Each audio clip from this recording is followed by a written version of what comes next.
अच्छा जी। पेपर 2 की प्रैक्टिस हम कर रहे थे और इसमें चैप्टर नंबर 10 को इस वक्त हमने फोकस किया हुआ है क्योंकि इसके कुछ क्वेश्चंस हैं जो हमें प्रॉब्लम दे रही हैं। ठीक है, तो यहाँ पे कुछ और क्वेश्चंस को एक्सप्लोर करते हैं। और यहाँ पे जो क्वेश्चंस हैं वो आपके डिफरेंट जो रिकॉर्ड स्ट्रक्चर्स हैं, अरेज हो गए, आपका रिकॉर्ड हो गया, एन्यूमरेटेड हो गया, फिर उसके बाद अगर एब्स्ट्रैक्ट डाटा टाइप्स की बात करें, स्टैक हो गया, क्यू हो गया, लिंक लिस्ट हो गया, इसके क्वेश्चंस मोस्टली यहाँ पे आते हैं।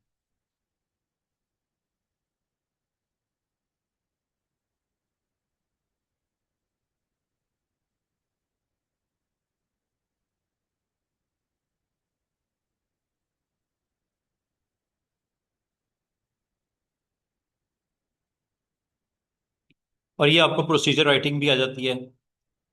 प्रोसीजर आप अगर आपने राइट करना है तो अकॉर्डिंग टू जो आपका सिचुएशन है, आपने इसको अंडरस्टैंड करके इसका प्रोसीजर अगर आपने राइट करना है तो ये भी अगेन यहाँ पे आपके पास अरेज का कॉन्सेप्ट है। आपका डाटा किस तरह पॉपुलेट होगा और किस तरह आपकी अरे के अंदर डाटे को वो रिकॉर्ड करेगा, एंड सो अरेज के क्वेश्चन आपको स्टैक के रेलेवेंट भी आपको यहाँ पे मिलेंगे, जहाँ पे आपकी जो स्टार्ट पॉइंटर है। ठीक है, इस टैग का क्वेश्चन है। इस क्वेश्चन को देख लेते हैं। A program uses a stack to hold up to 90 numerical values. Stack is implemented using two integer variables and 1D. The array is declared in pseudo as shown.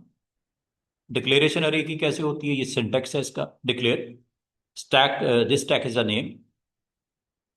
ये आपका array का syntax है declare करने का। All the values are real. यहाँ पे एक global variable एक एक्ट होगा as a stack pointer that points the next available stack. आपको याद है जो टॉप पॉइंटर के नाम था, जो कल परसों के टॉपिक में हमने पढ़ा था, यहाँ पे टॉप पॉइंटर को वो स्टैक पॉइंटर कह रहा है, तो सेम है ये। ठीक है, the value of stack pointer represent N अरे इंडेक्स। जो नेक्स्ट अवेलेबल जो फ्री लोकेशन होती है उसको एसपी के साथ, या जिसको हमने टॉप पॉइंटर बोला था अपने उस टॉपिक में, यहाँ पे एसपी बोल रहा है। Global variable on stack represent the number of values currently on the stack. एक वेरिएबल भी होगा जो आपको टोटल एलिमेंट कितने हैं आउट ऑफ 60, 30 हैं, 40 हैं, 50 हैं, यही आपकी स्टैक फुल है। इनिशियल वैल्यू आपको कह रहा है that should be assigned to the two variable. The stack grows upward from array element index 1 से ऑनवर्ड। अच्छा जी, वो आपसे अब स्टैक पॉइंटर की पोजीशन पूछ रहे हैं कि क्या वैल्यू होगी और ऑन स्टैक क्या होगा। अगर तो आपका टोटल स्टैक एम्प्टी है मोमिना, अगर स्टैक एम्प्टी है तो एसपी की पोजीशन क्या होगी और ऑन स्टैक की पोजीशन क्या होगी एम्प्टी के केस में? Stack pointer representing 1, on stack is 0। अच्छा जी, explain why it is not necessary to initialise the array element before the stack is issued, stack is used.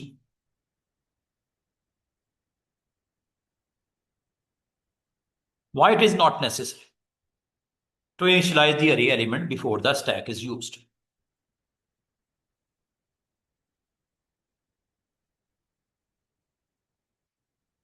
ये पूछ रहा है आपसे।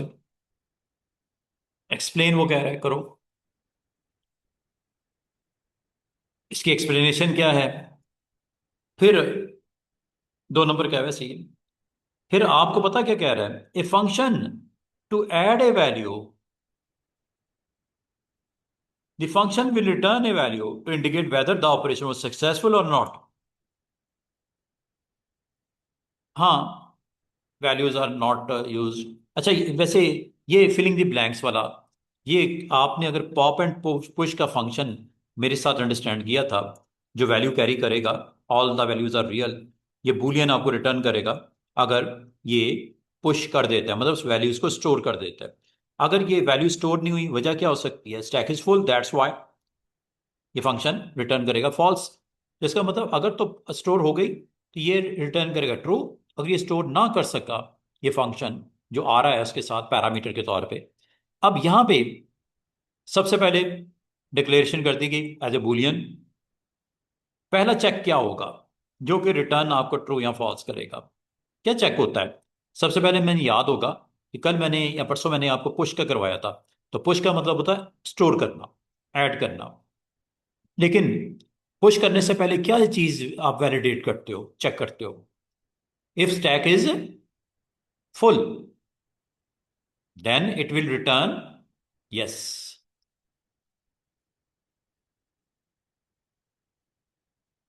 फुल और नॉट।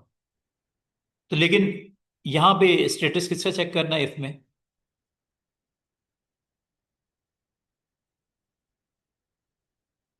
वेरिएबल चेक करना पड़ेगा ना। आपका स्टैक इज फुल 60, या ऑन स्टैक इज 60, या आपकी value is full, status is full, then it will return false. Otherwise क्या है? अच्छा, ये वैल्यू किस में साइन होगी? ये वैल्यू जो है ये आपकी जो करंट आपका एसपी वैल्यू है अरे में, उस जगह पे स्टोर होगी। ठीक है ना? हाँ, दिस टैग में। ठीक है। और अगला काम क्या होगा? एसपी की वैल्यू में इंक्रीमेंट होगा या डिक्रीमेंट होगा? एसपी पॉइंट करते हैं नेक्स्ट अवेलेबल, यस, +1 होगा। और नंबर ऑफ एलिमेंट ऐड हो रहे हैं तो ऑन स्टैक B+1 होगा। और ये रिटर्न करेगा एक्शन इज डन। ऐसे ही है ना, एक्शन इज डन। तो एसपी की वैल्यू 1, जो आपको नेक्स्ट एलिमेंट है उसकी पोजीशन को, फ्री एलिमेंट है वो पोजीशन को रिप्रेजेंट करता है 0। और unused values can not be popped, taken off the stack initialize values until a value first been pushed override previous value। और ये जी आपका वो स्टेटस। इजी था ना ये वाला, ये क्वेश्चन? हाँ। इसका मतलब कभी मोमिना ये पुश का फंक्शन आ जाता है, कभी पॉप का आ जाता है। अगर ये पॉप का फंक्शन होता तो सबसे पहले क्या चेक करते इफ में?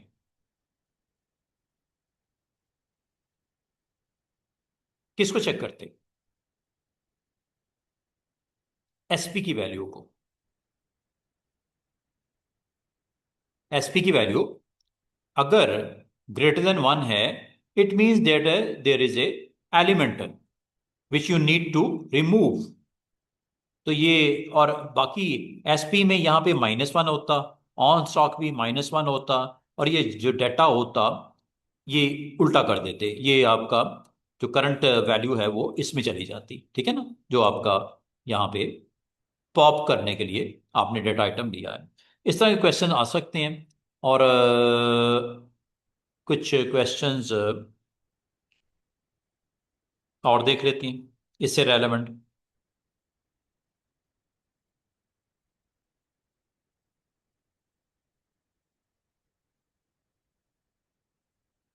अभी मैं आपको क्वेश्चन सिर्फ फोकस कर रहा हूँ ऐसे क्वेश्चंस पे जो हमारे करंट टॉपिक से रेलेवेंट है, फिर बाकियों को भी देखना तो हमने सारे ही हैं क्वेश्चन वैसे।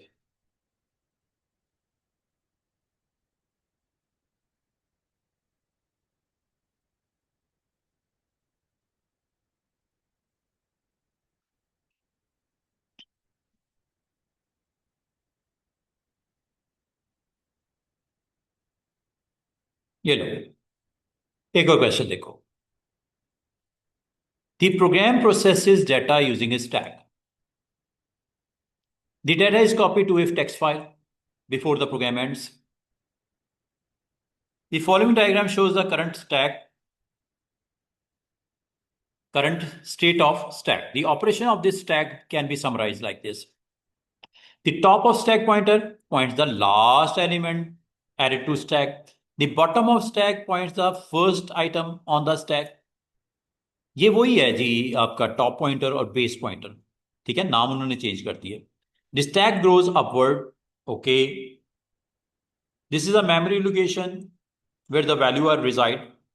Top and bottom is there. अच्छा जी, an error will be generated if an attempt is made pop a value when the stack is empty. State the maximum number of consecutive pops before that could be performed on the stack shown above before an error is generated. हाँ जी, कितने pop time, values कितने number of time pop होगा कि ये आपका stack empty हो जाएगा, error वगैरह। One time, two time, three time, four time, five time, six time. Following operation is performed.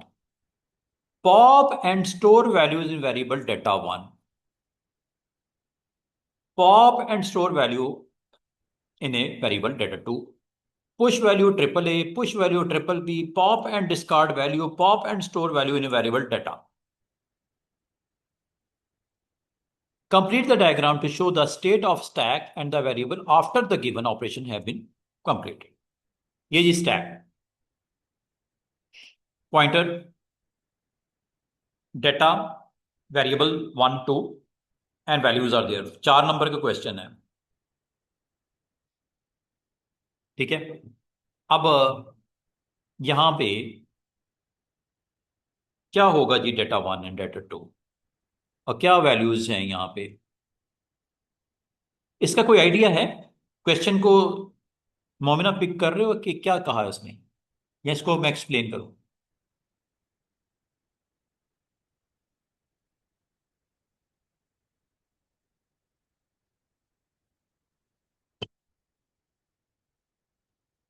ठीक है,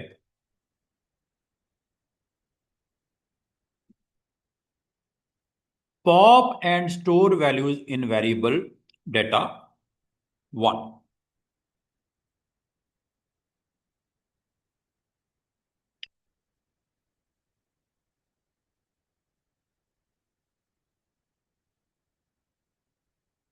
www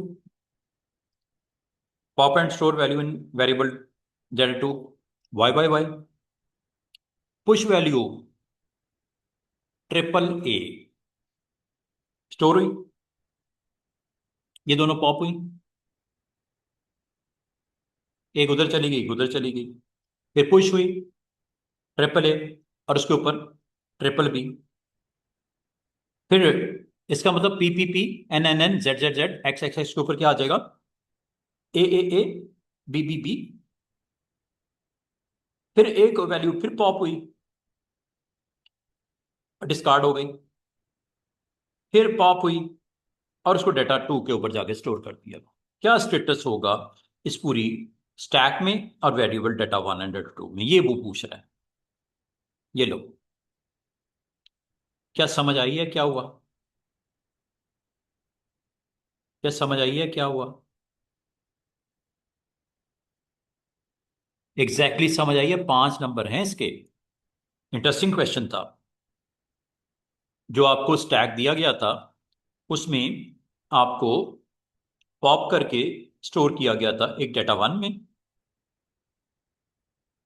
और फिर डेटा 2 में।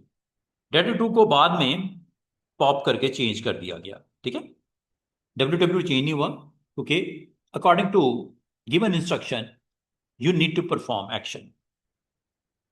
अब आपको इन सारी स्टेटमेंट समझ आई 1 to 6 तक।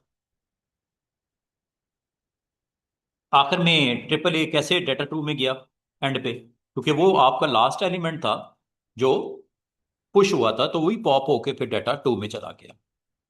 बाकी डेटा 1 में अगर आप गौर करो तो लास्ट वैल्यू जो थी वो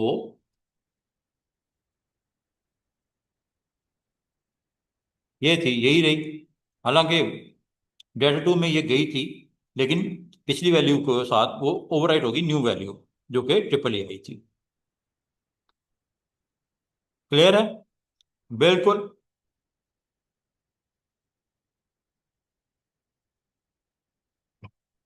इस तरह के क्वेश्चन भी नहीं छोड़ने। आसान से क्वेश्चन होते पॉप पुश वाले, बाजू का तो आपको थोड़ा सा वो इधर उधर की बातें करता है, लेकिन आपने ट्रैक से नहीं उतरना, जो वो कह रहा है इस तरह आपने स्टेप बाय स्टेप करते जाओ, you can find your results. अच्छा जी। Data is copied, data is copied to a text file before the program ends. क्या एडवांटेज होता है डाटे को स्टैक से उठा के टेक्स्ट फाइल में रखना? ये कई दफा पूछता है वो। आसान सा जवाब है इसका। क्या है जवाब? क्यों करता है? ताकि क्या हो सके, उस डाटे को जो स्टैक में है परमानेंटली एक रिकॉर्ड किया जा सके फ्यूचर में उसको इस्तेमाल करने के लिए। यही आपने बताया होगा। Okay good. इसका आंसर जरा ना सही तरीके से आपने लिखना है। Right A module, a module save stack will be write the data from stack to text file. Express an algorithm for save data, sorry, save stack as a 5 steps that could be used to procedure pseudocode. 5 steps क्या हो सकते हैं? पहला step क्या होगा? ये समझ आ रही है? पहला स्टेप क्या होगा? आपने स्टैक में से डाटा पिक करके स्टोर करना है ना, तो सबसे पहले आप एक फाइल ओपन करोगे। नंबर 1, जनरल स्टेप्स बताने हैं, ठीक है। You need to open a text file in which you want to write, okay, write mode में करोगे। फिर क्या किया जाएगा? वैल्यू है स्टैक में या नहीं है? है। तो उसको क्या किया जाएगा? उधर से पॉप किया जाएगा और उसको राइट कर दिया जाएगा। और ये आपके स्टेप्स रिपीट होते रहेंगे फ्रॉम 2 to 4। ऑल्टरनेट भी देख लो। क्लियर? हाँ भाई, सबसे पहले लाजमी ओपन करोगे, राइट मोड में करोगे, फिर उसके स्टैक के करंट स्टेटस चेक करोगे, है भी कि नहीं कुछ उसमें। है तो ये काम हो जाएगा फिर इस तरह, ठीक है। आगे चलते हैं।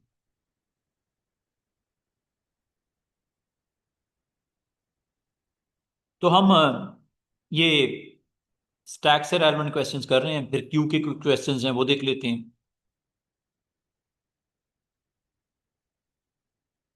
अब आपको काफी हद तक कंफर्टेबल हो गए ना स्टैक के साथ, तो क्यू का कॉन्सेप्ट दूं अब।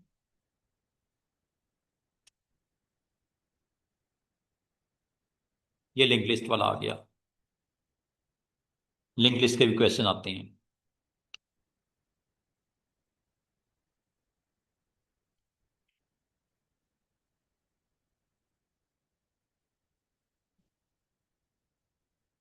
ये आ गया क्यू का। चलो इसको देखते हैं, लेकिन टॉपिक को पहले अंडरस्टैंड करते हैं। ये डॉक्यूमेंट्स के साथ मैंने इसलिए कनेक्ट किया कि आपको जस्ट आइडिया हो सके why you need to go through all those topics. ये जब तक आपको टॉपिक अंडरस्टैंडिंग नहीं होगी, you can not solve the question ना।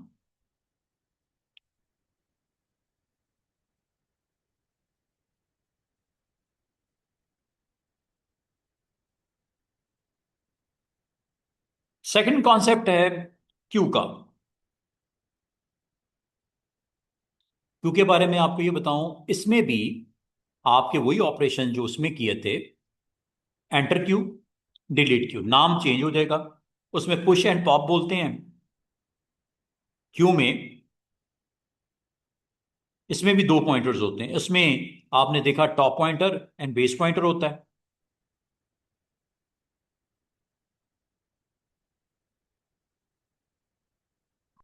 इसमें फ्रंट पॉइंटर जो कि फर्स्ट आइटम जो क्यू में है उसको रिप्रेजेंट करता है, और एक होता है रियर पॉइंटर, लास्ट एलिमेंट को रिप्रेजेंट करता है क्यू में।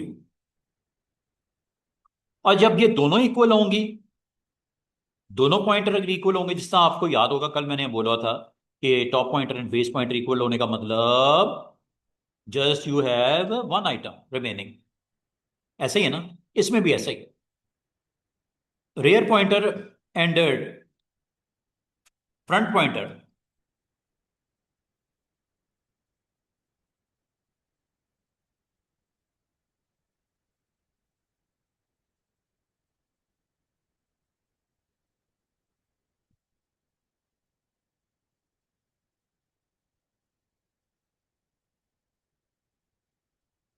स्टैक को इम्प्लीमेंट करना, स्टैक को पुश पॉप के थ्रू ऐड करना, डिलीट करना, ये हो गया था खत्म हमारा टॉपिक। आज हम क्यू ऑपरेशंस को देख रहे हैं। क्यू में जो होता है एलिमेंट एंट्री पॉइंट, उसमें तो स्टैक में ऐसे करते हैं ना, जीरो से।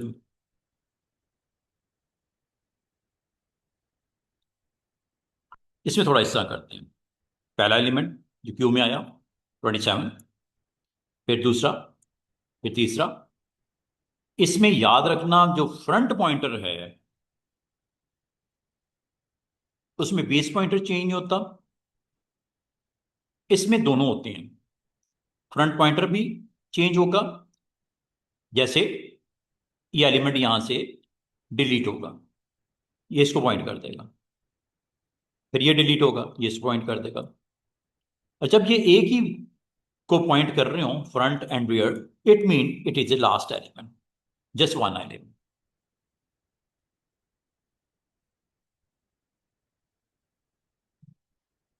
जैसे ये किया गया बराबर में, Q after deletion of removal of 27, front pointer current status is location number 2। Rear कब होगा चेंज? जब डाटा एंटर होगा। फ्रंट पॉइंटर कब होगा? जब डाटा रिमूव होगा। ये एंटर क्यू पे ये होगा, डी क्यू पे ये होगा। Enqueue and dequeue, enqueue and D Q.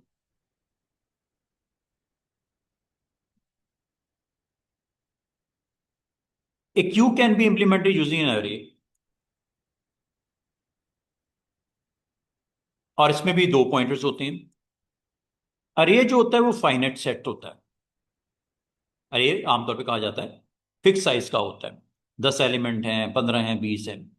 The Q में बिकम फुल।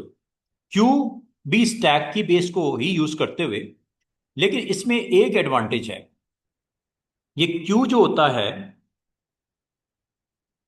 वो अगर फुल होता भी है तो एक तरफ वो एंट्री होती है, एक तरफ आपका रिमूवल होता है, और इनको इन दो पॉइंटर से कंट्रोल करते हैं। अब अगर आप में इसमें कहा जाए कि क्यू की लेंथ क्या है, वो आपने इसमें चेक करना होता है क्यू में एलिमेंट कितने हैं, 4। अगर आपको कहा जाए कि इसमें मजीद कोई स्पेस है, यस, 1 2 3 4 5 6 एलिमेंट्स और आ सकते हैं।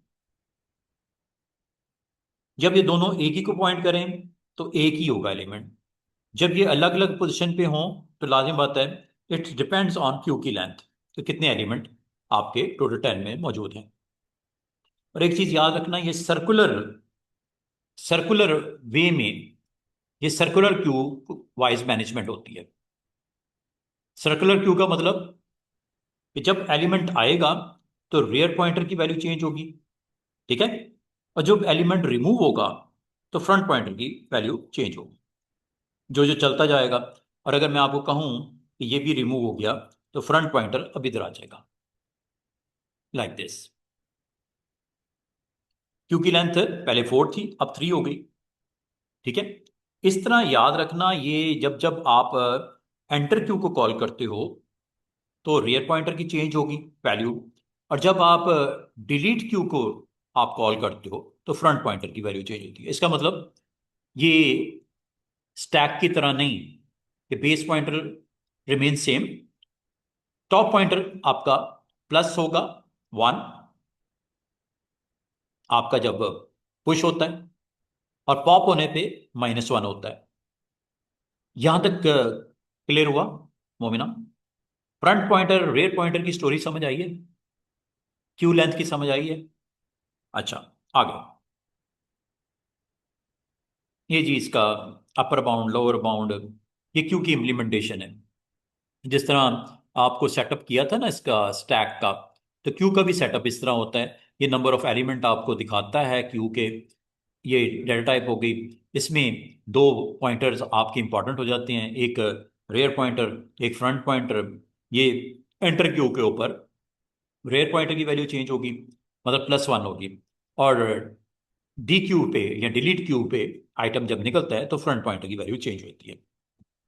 दो और वेरिएबल लेने पड़ेंगे, एक में क्यू फुल का स्टेटस, जो कि क्यू फुल कब होगी, जब क्यू के अंदर टोटल 10 एलिमेंट होंगे। और क्यू की लेंथ जब कोई नहीं होगा तो क्यू की लेंथ इज 0, कोई एलिमेंट नहीं होगा, इनिशियलाइजेशन है ना ये। इसका मतलब क्या होगा इतने हिस्से का, कि your queue is setup here, your front pointer is on 1 and end pointer is on 0। ये है जी आपका स्टेटस 0, सॉरी ये 1, ये 10 एलिमेंट्स क्यू के। This is your front point. जो करंट एलिमेंट की लोकेशन को इंडिकेट करता है, जहां नेक्स्ट फ्री की लोकेशन को इंडिकेट करता है। वेयर एंड पॉइंटर, एंड कह लो या रेयर कह लो। अच्छा, इसमें एक गलती है, यहां इसने रेयर कह दिया और यहां पे जाके इसने एंड कह दिया। या तो इसको रेयर कर दो या ऊपर वाले को एंड कर दो। ये एक टाइपो मिस्टेक है, ठीक है। यहाँ दोनों को, ये रेयर को असल में कह रहा है, रेयर या एंड को एक ही बात है। एंड अगर 0 होगा it means that there is no element. And अगर pointer 0 mean there is no element. और जब कभी एलिमेंट ऐड होगा तो सबसे पहले क्यू की लेंथ को चेक किया जाएगा, चैलेंज करेगा queue length is less than queue की length right now, because queue is empty, queue की length is 0, 0 is less than queue full when. इसका मतलब जब तक ये लेस देन है, अगला काम क्या करेगा, रेयर पॉइंटर को अपर बाउंड से चेक करेगा, कंपैरिजन। रेयर क्या है, rear is now 0 which is less then upper bound ना। अपर बाउंड मतलब हाईएस्ट जो डेटा कंटेनर में होगा, 10 है ना एलिमेंट, तो अपर बाउंड ये होगा। तो ये इस वक्त लेस देन है ना, 0 is less then your upper bound is 10। और रेयर पॉइंटर की वैल्यू में एक ऐड करो, ये वो लोकेशन होगी जहां पे आपका नेक्स्ट फ्री लोकेशन और आपका डाटा वहां पे जाके ऐड होगा। लेकिन अगर रेयर पॉइंटर की value less than upper bound है तो ये होगा, लेकिन अगर नहीं है तो क्या होगा, रेयर पॉइंटर की वैल्यू को 1 कर दो। मतलब आपका लास्ट एलिमेंट यहां पे है, ठीक है, यहां पे है, तो लाजमी मतलब रेयर पॉइंटर की वैल्यू क्या होगी, 10 होगी। तो 10 is less than 10, no. No के केस में रेयर पॉइंटर दोबारा ऊपर की तरफ आपका चला जाएगा, पॉइंट करेगा ना ऊपर को। और हर दफा जब लेंथ लेस देन होगी तो दो काम होंगे, एक, क्योंकि लेंथ में एक वैल्यू आ गई और वैल्यू यहां पे असाइन हो गई रेयर पॉइंटर की लोकेशन पे, ठीक है ना। ये कब होगा, जब ये इफ होगी, ये तो इसके अंदर इफ है ना, रेयर पॉइंटर की वैल्यू चेक करना, एंड इफ ये तब होगा, ये कंट्रोल कर रहा है रेयर पॉइंटर को। लेस देन होने की सूरत में क्या होगा, एक टाइम आएगा ये फुल हो जाएगी अरे, तो ये फिर दोबारा 1 के ऊपर इनिशियलाइज कर देगा। ये बाहर वाला पार्ट इफ वाला तब एग्जीक्यूट होगा, दो काम होंगे, first length is increase by 1 and item is populated. और अगर ये लेस देन क्यू फुल नहीं है तो इसका भी एल्स पार्ट है।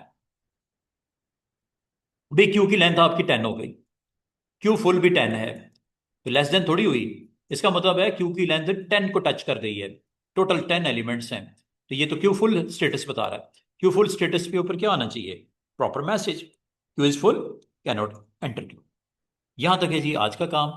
इसको इंशाल्लाह कल मैं मजीद इसको रिमूवल के हवाले से बात करूंगा, फिर इसको हम लिंक लिस्ट के टॉपिक को देख लेंगे। इंशाल्लाह इसको मैं थोड़ा सा क्लियर कर दूंगा तो आपका चैप्टर नंबर 10 के कुछ क्वेश्चन सॉल्व करने में आपको दिक्कत नहीं होगी। तो अब आपने अगर ये थोड़ा सा देख लिया है, तो सबसे पहले इन दोनों केसेस में, स्टैक के केस में भी आप चेकिंग करते हो, पुश के केस में कि कहीं आपका फुल तो नहीं हो गया स्टैक, इसमें भी ऐसा ही होता है, कहीं क्यू की लेंथ कम, अगर कम है तो ऐड होगा एलिमेंट। और किस पोजीशन पे होगा? जो करंट रेयर पॉइंटर की लोकेशन है। रेयर पॉइंटर एक्चुअली आपका पॉइंट करता है वो next free space in your Q. Next free के लिए रेयर पॉइंटर होता है, ठीक है।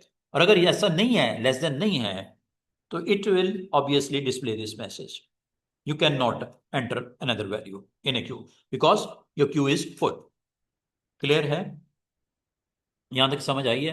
जब ऐड की समझ आई है तो फिर रिमूवल की भी इंशाल्लाह यहीं से कंटिन्यू करेंगे। रिमूवल में भी आप सबसे पहले, क्योंकि लेंथ अगर जीरो है it mean nothing, you can not delete anything.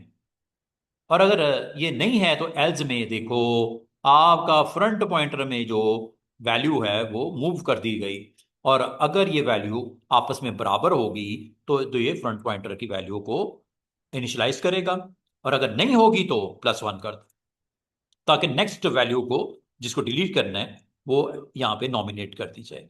इसका फ्रंट पॉइंटर प्लस होगा, जब कभी वैल्यू खत्म होगी तो नेक्स्ट को पॉइंट करेगा कि ये है जी नेक्स्ट जो डिलीट करने के लिए अवेलेबल है।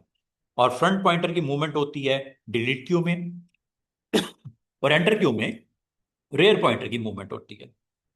समझ आई है? और जब आपका एक एलिमेंट निकल जाएगा तो लेंथ भी कम होगी ना क्यू की, एक निकल गया। This is all about today's topic. कल क्यू की कुछ क्वेश्चंस कर लेंगे, ठीक है? कल यहीं से कंटिन्यू करेंगे। थैंक यू, अल्लाह हाफिज़।